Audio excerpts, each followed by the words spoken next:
नमस्कार, India voice देख रहे हैं। यहां पर मैं हूं आपके साथ शिवम दुबे। तो चुनाव है, इसलिए आंदोलन का तनाव है।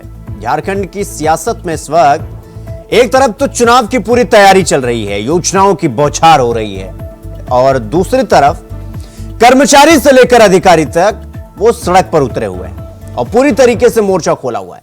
अपनी अपनी मांगों को लेकर सड़क पर उतरे हैं। अधिकारी हो या कर्मचारी, हर किसी की सरकार से शिकायत, हर किसी से सरकार से मांग है।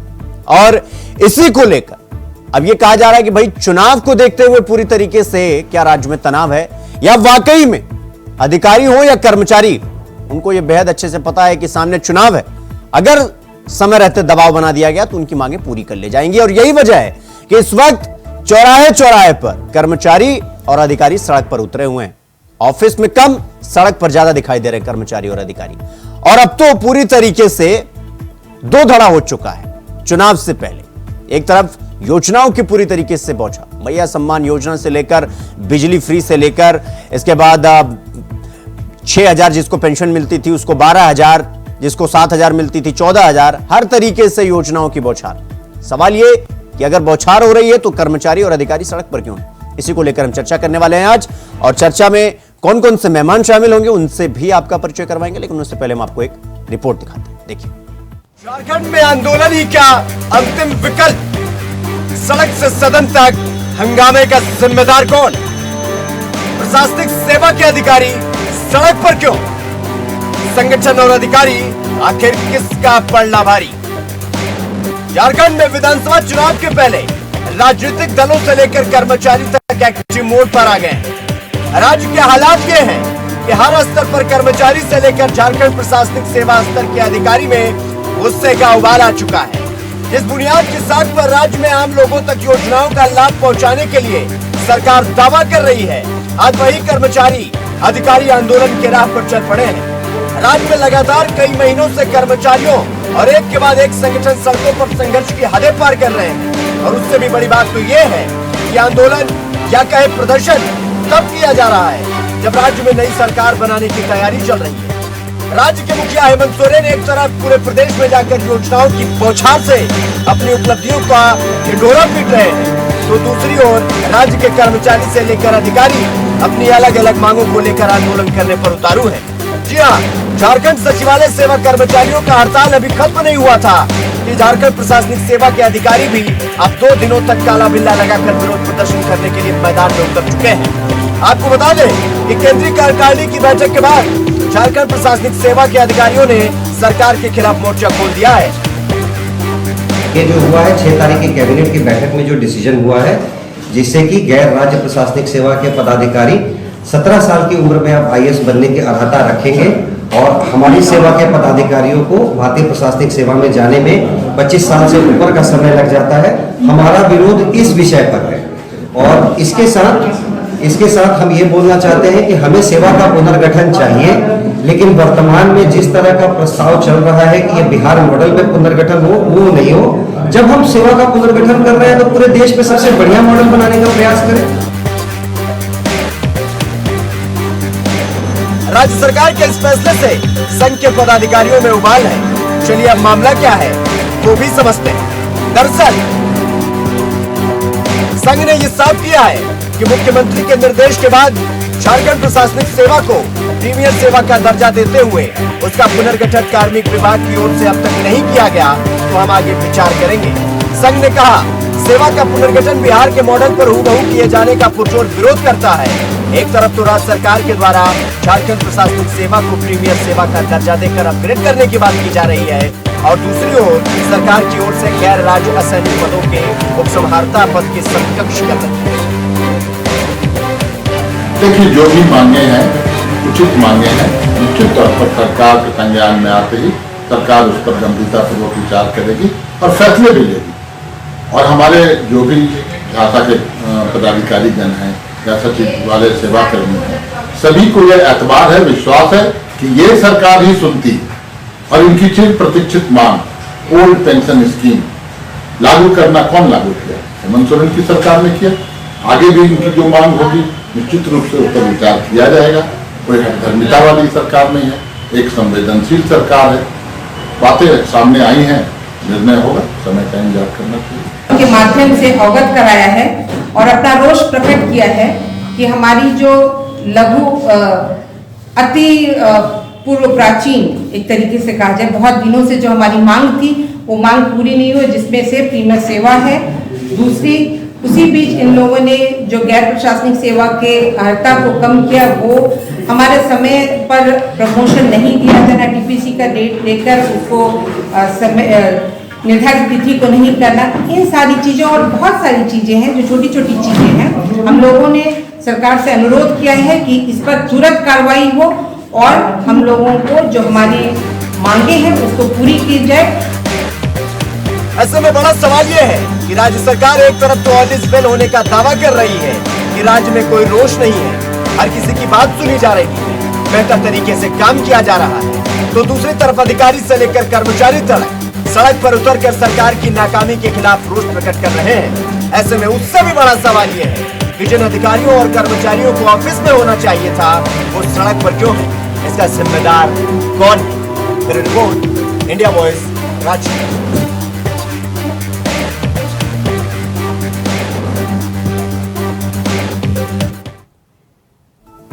तो चुनाव और आंदोलन का तनाव, जैसे जैसे चुनाव आ रहा है वैसे वैसे आंदोलन भी अब तेज होता जा रहा है। चर्चा की शुरुआत करेंगे, हमारे साथ खुर्शीद हुसैन रूमी है, प्रवक्ता कांग्रेस के, हेमंत गुप्ता हैं, वकील हैं सुप्रीम कोर्ट के, और थोड़ी देर में रमाकांत महतो जी, प्रवक्ता है भारतीय जनता पार्टी के, वो हमारे साथ चर्चा का हिस्सा बनेंगे। खुर्शीद हुसैन रूमी साहब, चर्चा की शुरुआत आपसे करेंगे। ये जिस तरह से झारखंड राज्य में इस वक्त सड़क सड़क और चौराहे चौराहे पर कर्मचारी से लेकर अधिकारी तक सड़क पर उतर कर प्रदर्शन कर रहे हैं, ये क्या वजह है? ये प्रदर्शन क्यों हो रहा है? माननीय मुख्यमंत्री जी का खुला आमंत्रण है कि जिन जिन संगठनों का जो भी प्रॉब्लम है, समस्या है, वो आके मुझसे मिले, मैं उनका निराकरण करूंगा। प्रशासनिक पदाधिकारियों का जो मामला है, कार्मिक सचिव से इनकी मुलाकात हुई है, प्रवीण टोप्पो जी से, वहां इनकी वार्ता विफल हुई है, तो मुख्यमंत्री जी ने तो खुला आमंत्रण दे दिया है कि हमारे पास आए, हम उनका मामला सुनेंगे और निराकरण भी करेंगे। नहीं तो खुर्शीद जी, आपके संज्ञान में मामला आ नहीं पा रहा है, मतलब अधिकारी से लेकर कर्मचारी तक सड़क पर हैं, वो आपको दिखाई नहीं दे रहा, आप कह रहे हैं हमारे संज्ञान में आएगा तब, मतलब राज्य की मुखिया भी आप हैं और आप ये कह रहे हैं कि आपके कानों तक बात नहीं पहुंच रही। हम ये कह रहे हैं कि उचित प्लेटफॉर्म पर इस सवाल को उठाया। कौन सा प्लेटफॉर्म होता है? मतलब यूट्यूब पे जाकर बताएं अधिकारी अपनी शिकायत। अरे भाई, ऐसा है कि हम कह रहे हैं कि कार्मिक सचिव के साथ इनकी वार्ता विफल हो गई, ये जाके मुख्यमंत्री से मिले, मुख्यमंत्री इनके मामले का निराकरण करेंगे, उनका खुला आमंत्रण है। एक सेकेंड खुर्शीद साहब, ये चुनाव होने में कितना समय बचा है? 6 महीना, साल भर, 18 महीना, 2 साल, इतना समय बचा है क्या? अभी चुनाव आयोग ने झारखंड में चुनाव की घोषणा नहीं की है, यहाँ कोड ऑफ कंडक्ट नहीं लगा है। 5 जनवरी तक का हमारे पास समय है। चुनाव आयोग लेकिन जब घोषणा कर देगा तब कोड ऑफ कंडक्ट होगा और उसके बाद हम सरकार जो बगैर इलेक्शन कमीशन के सहमति के हम नहीं कर पाएंगे। अभी हम उनको आमंत्रण दे रहे हैं कि आए और उनकी बात हम पूरी गंभीरता से सुनेंगे, विचार करेंगे और उसका निराकरण भी करेंगे।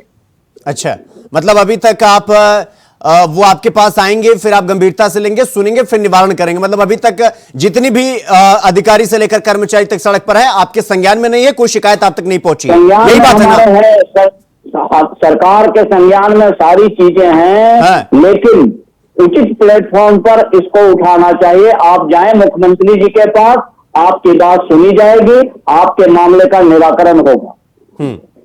ठीक है खुर्शीद साहब, मैं आपके पास आऊंगा। रमाकांत जी, मैं आपके पास आ रहा हूं।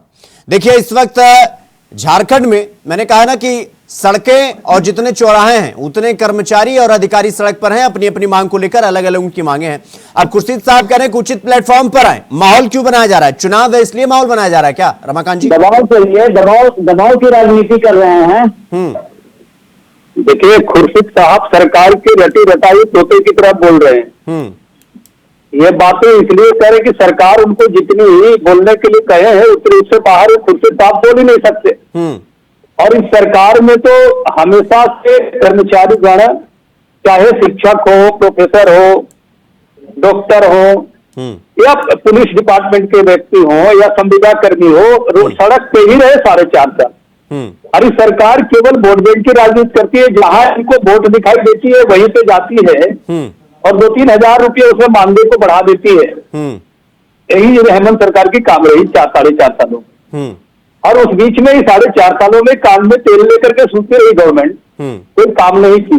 दूसरी बात, इस सरकार ने एक काम किया, इन्होंने अकर्मण्यता की पराकाष्ठा इस सरकार में रही, इन्होंने काम ही नहीं किया और लोग करने दिया। और प्रोन्नति का जहां तक मामला है, यहाँ पर अब आप विश्वास नहीं करेंगे, आप झारखंड में जितना प्रोन्नति को लेकर के मामले हैं, मुझे लगता है भारत के इतिहास में है या भारत में दूसरे राज्यों की अपेक्षाकृत सबसे ज्यादा होंगी। आज तक यहाँ पे इन्हें आईएएस में प्रोन्नति चाहिए थी, वो सभी के रिटायरमेंट हो गए। डॉक्टरों को प्रोन्नति चाहिए थी, उन्हें नहीं मिली। शिक्षकों को कॉलेज में विश्वविद्यालय सेवाओं के गठन करके उन्हें प्रोन्नति देनी थी या नियुक्तियां करनी थी, उन्हें नहीं मिले। और यहाँ जो व्यवस्थाएं हैं, अभी जेपीएससी का ही हाल देख लीजिए, जहां पे कई सारे नौकरियों के लिए उसमें व्यवस्थाएं बनती हैं, महीनों दिन बन गए, अभी तक चेयरमैन नहीं है। चेयरमैन चली गई तो सरकार के बारे में उन्हें जाकर के माननीय मुख्यमंत्री जी को मिल करके और माननीय गवर्नर साहब को मिल करके कही कि मुझे काम करने का अवसर ही नहीं मिला और बेहतर वातावरण में मुझे स्वार्थपूर्ण तरीके से काम करने ही नहीं दिया गया। तो ये हालत इस सरकार की है। और ये रटी रटाई बातें ये साहब कह रहे हैं, रोड पे व्यक्ति कब आता है, स्ट्राइक पे कब जाते हैं लोग, जब उनकी समस्याओं का समाधान समुचित तरीके से सम्यक दृष्टि से सरकार उसको देखती नहीं है, तभी जाकर के ये व्यवस्थाएं बनती है। ठीक है रमाकांत जी, ठीक है, मैं आपके पास आऊंगा। हेमंत जी, मैं आपके पास आ रहा हूं। देखिए, अब पूरी तरीके से यहां पर दो सवाल खड़ा हो जाता है हेमंत जी। एक तो अधिकारी हो या कर्मचारी, कुछ तो बहुत अरसे से अपनी मांग को लेकर आंदोलन कर रहे हैं, लेकिन जहां से वो आंदोलन शुरू किए थे, आंदोलन आज भी वही है उनका, मतलब किसी तरीके से नहीं। अब खुर्शीद साहब कह रहे हैं सही प्लेटफॉर्म पर आकर शिकायत करिए, आपके मामले में संज्ञान लिया जाएगा और मुख्यमंत्री के द्वारा कार्रवाई भी की जाएगी, यानी कि आपकी समस्याओं का निवारण भी होगा। सवाल यह है कि अधिकारी हो या कर्मचारी, वो ऑफिस के बजाय सड़क पर बैठे हैं और एक तरफ तो योजनाओं की बौछार चल रही है। क्या यह चुनाव के मद्देनजर पूरी तरीके से माहौल बनाया जा रहा है, या वाकई में कर्मचारी हो या अधिकारी कहते कहते थक गए, मजबूरन उन्हें सड़क पर उतरना पड़ा? हेमंत जी। शुभम, आपने जो अभी वक्तव्य दिया, क्या ये चुनाव के मद्देनजर ये क्या कार्य किए जा रहे हैं? निश्चित रूप से ये चुनाव के मद्देनजर ही कार्य किए जा रहे हैं। सरकार, लोकतंत्र में जनतंत्र की जो आवाज है, वो सरकार को इसलिए दिया गया है कि आप अपने राज्य में रूल ऑफ लॉ को आप लागू करें। आपके यहाँ तो पहली बात रूल ऑफ लॉ है नहीं। हर वक्त आपको सर्वोच्च न्यायालय से, झारखंड उच्च न्यायालय से झाड़ मिलती है कि आपके यहाँ रूल ऑफ लॉ नहीं है, लॉ एंड ऑर्डर मेंटेन नहीं है। लोगों की समस्याओं के लिए बार बार हर एक बार उच्च न्यायालयों का दरवाजा खटखटाया जाता है। इस मामले में रमाकांत जी ने जो स्टेटमेंट अभी दिया, मैं उनका पूरा समर्थन करता हूँ। सरकार, जब भी कोई सरकार आती है, सरकार का काम ही यह है कि वो directive principle of state policy के तहत लोगों के, अपने राज्य के लोगों की जन समस्याओं का समाधान करे। ये समस्या आज क्यों उठ रही है? ये उठ रही है, ये उठाई जा रही है आपकी तरफ से। पर्दे के पीछे से कोई है जो इन समस्याओं को उठा रहा है कि भाई आप आइए, हम आपको प्लेटफॉर्म के नाम पर बुलाएंगे और जनता को गुमराह करेंगे तथा बोलेंगे कि ये सरकार लोकतंत्र में लोगों की आवाज को सुन रही है और लोगों के लिए काम कर रही है। तो निश्चित रूप से ये कहा जाएगा कि आज चुनावी माहौल है, तो आज आप उठा रहे हैं। हम बार बार ये सवाल उठ रही है कि 4 साल से आप कर क्या रहे थे? तो ये जो आपने बताया कि चुनाव के मद्देनजर ये मुद्दा उठाया जाए, निश्चित रूप से ये चुनाव को प्रभावित करने वाली मुद्दा है, क्योंकि ये जो पेंशन योजना है, लोगों के इनकम इंक्रीमेंट का योजना है, लोगों के अपॉइंटमेंट का है, कॉन्ट्रैक्ट बेसिस पर जॉब है, उसकी जितनी सारे मसले हैं, ये आज के मसले तो है नहीं। तो आज चुनाव के वक्त ये मसले क्यों उठ रहे हैं और चुनाव के वक्त ही आप ये क्यों बांट रहे हैं? तो जनतंत्र में क्या है कि लोग समझते हैं और लोगों की परेशानी क्या है कि हर मामले में उनको अदालत का दरवाजा खटखटाना पड़ा क्योंकि न्याय नहीं मिल रहा, एक्सक्लूसिव जस्टिस हो नहीं रही है, सोशल जस्टिस मिल नहीं रहा है। जस्टिस का इम्पैक्ट सोसाइटी पर क्या पड़ रहा है, ये मैं और आप अच्छी तरह से समझ रहे हैं। ऐसे में पब्लिक जाएगा। ठीक है हेमंत जी, मैं आपके पास आऊंगा। खुर्शीद साहब मैं आपके पास आ रहा हूं, जवाब दीजिए 4.5 साल तक आप क्या कर रहे थे? दूसरा ये कि सर अभी तक तो कर्मचारी, अब अधिकारी भी, मतलब प्रशासनिक लेवल के अधिकारी अब वो सड़क पर हैं, क्या ये चिंता का विषय नहीं? यहां पर वेट एंड वॉच की स्थिति में अभी भी किया जा रहा है कि जैसे तैसे निकाल लेते हैं, क्योंकि मैया सम्मान योजना लागू करनी हो तो वो फटाफट हो जाएगा, अकाउंट में पैसे भेजने हो तो फटाफट हो जाएगा, बिजली भी फ्री करनी हो 200 यूनिट तक वो भी फटाफट हो जाएगा। लेकिन जलसैया महिला वही रोड पर बैठी हुई है, उनकी कोई समस्या का नहीं, पंचायत सचिव रोड पर बैठे हुए हैं, उनकी कोई समस्या का निवारण नहीं, वो पूरी तरीके से मनरेगा कर्मी सड़क पर बैठे हैं, उनकी समस्या का निवारण नहीं। तो सर खुर्शीद साहब 4.5 साल तक किया क्या? अभी भी आप कह रहे हैं कि सही प्लेटफॉर्म पर आइए, मतलब कहां आ जाए? यूट्यूब पर आ जाए, फेसबुक पर आ जाए, इंस्टाग्राम पर आ जाए, कहां आ जाए? ऐसा है कि आपने खुद सवाल किया और जवाब भी खुद ही दिया। मैं ये अर्ज कर रहा हूं कि प्रशासनिक सेवा के जो पदाधिकारी हैं उनकी कार्मिक सचिव के साथ बैठक हुई है, उनकी वार्ता विफल हुई है। मैं कह रहा हूं कि आप मुख्यमंत्री जी के पास जाइए, आपके मामले को सुना जाएगा और उस पर कार्रवाई की जाएगी। मैं इससे पहले पारा शिक्षकों का मामला हल किया, सहायक पुलिसकर्मियों का मामला हल किया, सबके मामले हल किए जाएंगे। सरकार के तरफ से मैं गारंटी दे रहा हूं कि आप जाएं, आपका मामला को सुना जाएगा, आपके जो मांगे हैं उस पर उचित कार्रवाई की जाएगी। ऐसा नहीं है कि राज्य सरकार खामोश बैठी हुई है। आप बोल रहे हैं कि 4.5 साल तक क्या किया? 2 साल तो कोविड में चला गया, उसके बाद भाजपा और उसके आलाई दलों के जेडी संस्था जो है ईडी, आईटी और सीबीआई ने आदिवासी मुख्यमंत्री को 5 महीने जेल में रखकर इस राज्य को डिस्टर्ब करने का कोशिश किया है, इस राज्य को डिस्टर्ब करने का कोशिश किया है।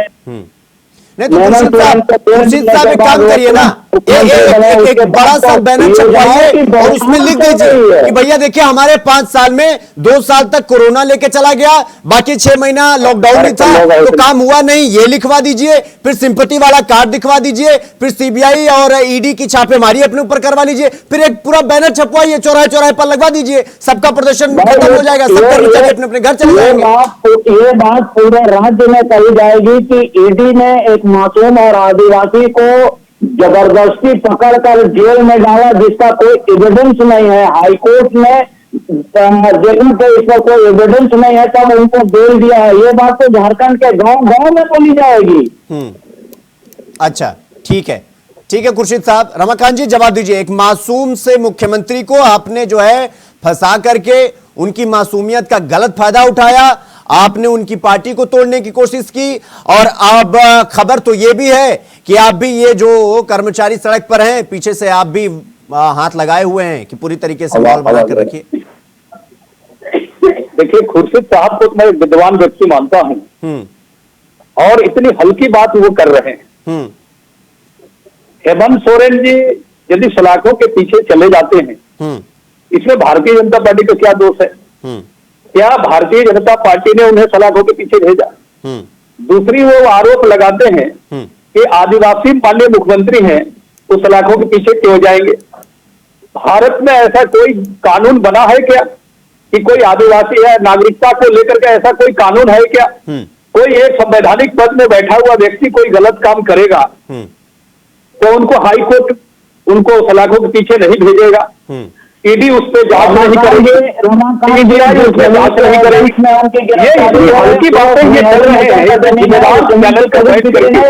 मुझे लगता है इन्हें समझनी चाहिए बहुत सारी चीजों को, इतनी हल्की बातें मत किया करिए खुर्शीद साहब। अरे भाई रमाकांत जी, यहाँ पे समझ लीजिए कि मुख्यमंत्री को जिस जमीन के एजेंट में गिरफ्तार किया गया है वो जमानत मिली है, वो जमीन की खरीद जमानत मिली है भैया, जमानत मिली है, एविडेंस नहीं है तब उनको बेल मिला है।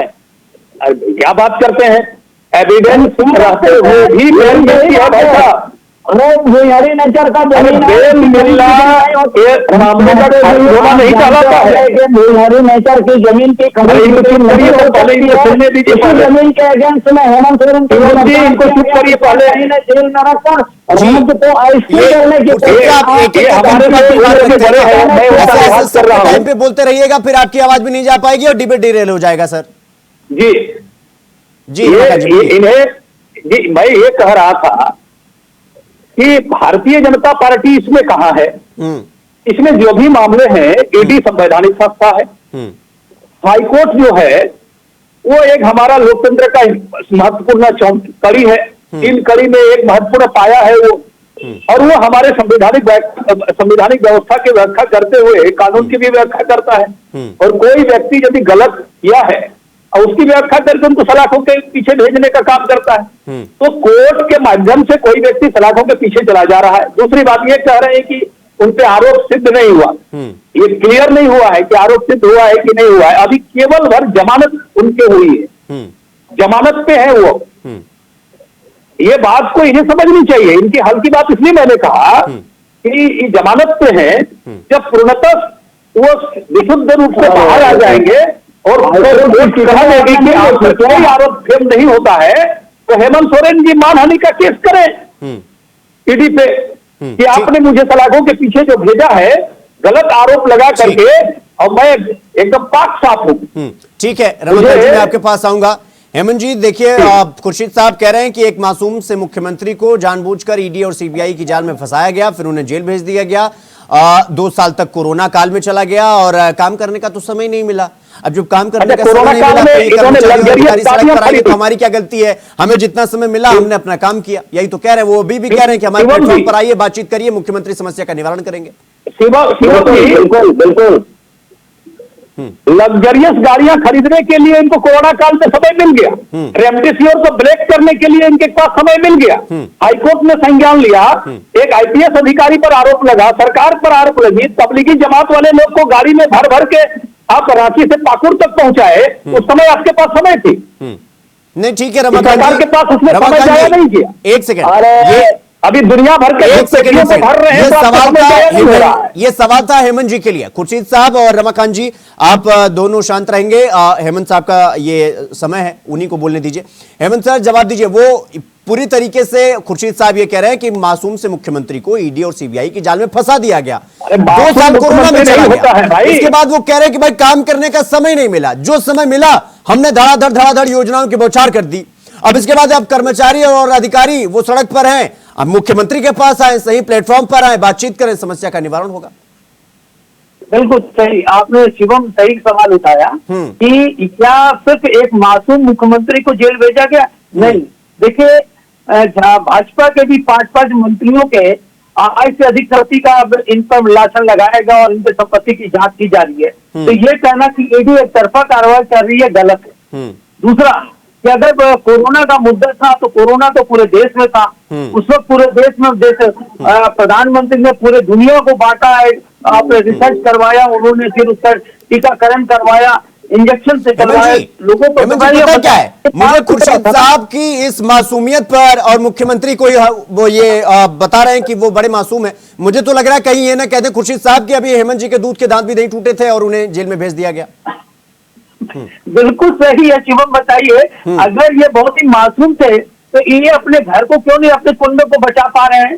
क्यों आपके मंत्री भाग रहे इधर से उधर? जरा सोचिए, काम करने का मौका आपको मिला और आप लगा रहे कोरोना का बहाना। इसी वक्त तो इंसान को चैलेंज के समय ही तो इंसान को दिखाना कि भाई वो सक्षम मुख्यमंत्री है। आप मासूमियत के नाम पर जनता को नहीं ठग सकते। जनता को ठगना, अभी जो चुनाव आ रही है और एक से एक दावे जो आप कर रहे हैं तो है क्या?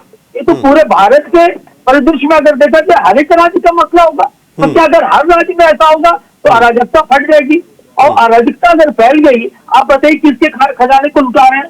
मैं बार बार कह रहा हूँ कि पब्लिक का पैसा है और पब्लिक से बिना पूछे, पब्लिक से बिना राय तुम्हारे किए, पब्लिक को बिना संज्ञान में लिए हुए आप घुसगांव के लगातार बौछार कर रहे हैं। तो अधिकारी कर्मचारी जितने हो तो इस मौके का फायदा उठाएंगे।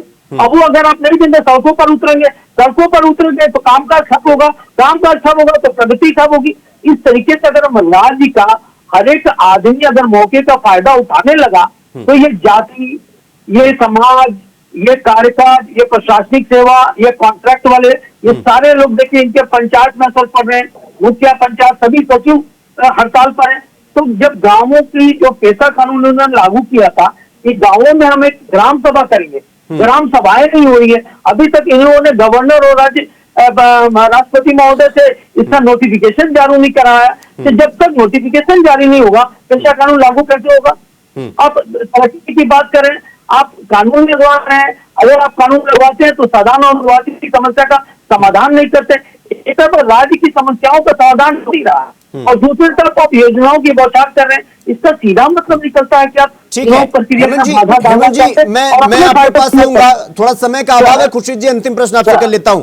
ये जो माहौल, मैं सीधा सीधा पूछ रहा हूं, ये जो माहौल झारखंड में बन रहा है, ये बन रहा है या बनाया जा रहा है? ये बनाया जा रहा है, दबाव के लिए राजनीति की जा रही है। जिनको टेबल टॉक करना चाहिए, टेबल में बैठकर अपनी बात करना चाहिए, वो सड़कों पर उतरकर दबाव की राजनीति कर रहे हैं। मुख्यमंत्री जी का खुला आमंत्रण है कि जिनको जो प्रॉब्लम है, जिस संगठन को, वो हमारे पास आए, हमसे बात करें, हम उनके मामले का निराकरण करेंगे। और एक चीज ऐड करना चाहूंगा कि मासूम मुख्यमंत्री मैं इसलिए बोल रहा हूं कि हाईकोर्ट ने बेल देते हुए टिप्पणी की थी कि इनके खिलाफ कोई एविडेंस नहीं है।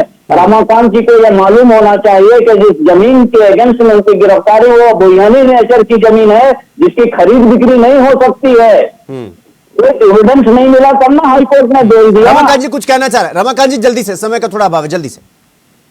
नहीं, तो मान लीजिए ये बरी मान रहे हैं तो मानहानि का क्यों नहीं फाइल कर देते ये हाईकोर्ट पे? खुर्शीद जी, मानहानि का दावा ठोक दीजिए हाईकोर्ट में। मानहानि का दावा ठोक दीजिए इनके पे। आपकी जो भी संस्था दोषी मानते हैं भाजपा को, तो भाजपा के ऊपर भी ठोक दीजिए। अभी कार्रवाई की है, कोई एक भाजपा नेता का नाम ले लीजिए अरे कांग्रेस पार्टी ने खुर्शीद जी, एक कहावत है, शायद ने कहा था कि आईना जब भी उठाया करो, पहले देखा करो फिर दिखाया करो। जी, तो आप खुद को इतना मासूम बता रहे हैं, कह रहे हैं कि फालतू में 6 महीना बताओ वहां पर ले जाकर बिठा दिया, तो मानहानि का दावा ठोक दीजिए, डिफेमेशन का केस कर दीजिए। चेहरे पे भी धूल है इन कांग्रेस पार्टी का। ऐसा है ना कि हाईकोर्ट के संज्ञान में ये बात है, अभी वो बेल पर है, वरना वो भी किया जाएगा। हाँ, पूरा फोकस चुनाव पर है, इसीलिए, है ना साहब? ठीक है, बिल्कुल, कोई बात नहीं। देखिए, चर्चा यहीं रोकनी पड़ेगी, समय का थोड़ा अभाव है। रमाकांत जी, आपका भी बहुत बहुत धन्यवाद। खुर्शीद साहब, आपका भी। हेमंत गुप्ता जी, आपका भी बहुत बहुत धन्यवाद चर्चा में समय देने के लिए और शामिल होने के लिए। तो इस वक्त राज्य में कर्मचारी से लेकर अधिकारी तक सड़क पर हैं और संग्राम भी देखने को मिल रहा है। एक तरफ सरकार चुनाव में खास करके योजनाओं की बौछार कर रही है, तो दूसरी तरफ कर्मचारी चौराहे के हर चौक पर खड़े हुए हैं। चर्चा में इतना ही। देश और दुनिया की तमाम खबरों को देखने के लिए देखते रहिए वॉइस। नमस्कार।